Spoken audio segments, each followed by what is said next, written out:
Having a well-stocked kitchen with plenty of heart-healthy foods at your fingertips makes meal planning and meal preparation on the Ornish reversal plan easy. To grab a quick snack, make an easy meal, or readily create one of the hundreds of reversing recipes we have provided for you. Let's walk through the basics of stocking your kitchen. First, let's take a trip to the grocery store. Let's start in the produce section. A great way to think about produce is to have your weekly regular staples on hand, and then you can add in your seasonal fruits and vegetables. Some staple items to buy regularly are lots of organic greens. The darker and more variety of colors, the more nutrient dense. So for example, kale, cauliflower, broccoli, beets, cabbage, tomatoes, spinach, apples, oranges, bananas, and berries are great staples to have on hand. And from the dry produce section, onions, potatoes, and garlic. Grains are a staple to the Ornish way of eating. You just need a small variety to have on hand, and you can buy them in small amounts to ensure their freshness. Some great grains to have are quinoa, barley, farro, short and long grain rice. You can buy pre-made frozen meals. Just make sure that you check the label to make sure that the ingredients meet the guidelines. It's also nice to have some staples on hand from the freezer, like frozen fruits and some frozen vegetables, such as spinach, corn, shelled edamame, mixed diced vegetables, peas, and berries. These frozen vegetables will aid in speedy meal preparation and for when you don't have time to go to the grocery store. We all love pasta, and a great way to include pasta is the whole grain versions. Keeping them on hand is a great way to ensure that they're always available for you.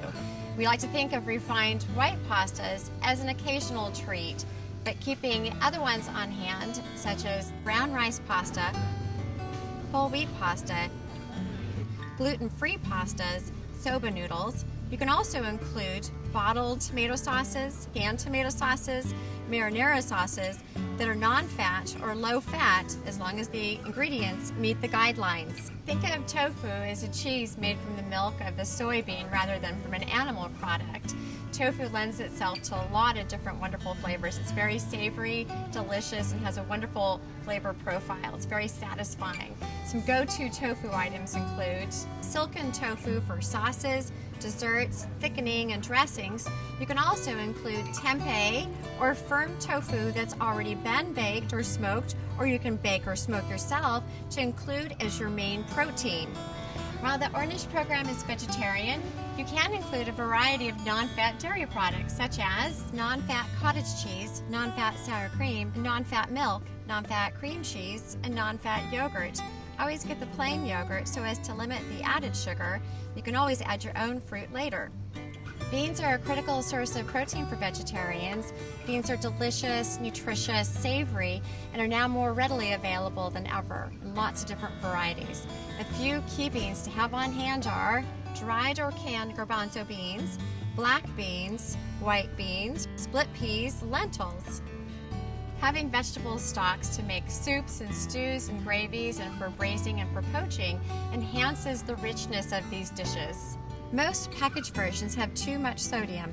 A great store-bought stock is better than bouillon vegetable base. Of course, you can always make your own vegetable stock. Condiments are what turn regular ingredients and dishes into creative and flavorful creations. One night you might have vegetables and rice with soy sauce. Another night you might have rice and vegetables with a chili tomato sauce. Some go-to condiments are whole grain mustards, low sugar ketchup, nutritional yeast, chili sauce, tamari, soy sauce, flavored salts and vinegars, dulce nori flakes. We recommend using a variety of fresh and dried herbs and freshly ground spices, such as cinnamon, cumin, cayenne pepper, nutmeg, and other types of peppers such as black pepper, red pepper, green pepper, or white pepper. And for herbs, parsley, rosemary, thyme, sage, oregano, and basil. Sugary foods are not included in this program, but there are lots of great alternatives to sugar that you can use to brighten and sweeten things up. For moderate use, we recommend stevia, agave, maple syrup, and raw sugar. Now that we have all of our groceries, let's go and stock our kitchen. Now here's our beautifully stocked pantry and refrigerator. Let's take a look first inside the fridge. Notice all the different colors and how vibrant natural foods are. You can organize your food into food types. Here we have our fruits and vegetables. This shelf holds our milks and beverages and taller condiment bottles.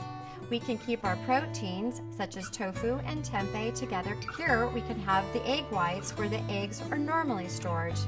And here we have our non-fat dairy items. You can see here how these condiments look on the door of a refrigerator. Notice how you can see everything.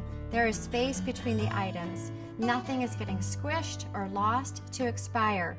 This is the result of the importance of freshness. This program looks and feels fresh and alive. Now let's take a look at our pantry, otherwise known as dry storage. While the pantry is a great place to stock up on items you don't need to buy regularly, these foods can still go stale. A great way to store bulk items is with well-sealed glass jars. These are readily available and inexpensive. Here we have our grains and beans in our glass jars. Here we have our bottled and canned food items. Here we have our to-go snacks like fat-free crackers. It's nice to have something you can grab and eat when you don't have a lot of time to prepare foods. So now you have a fresh and vibrant and healthy kitchen.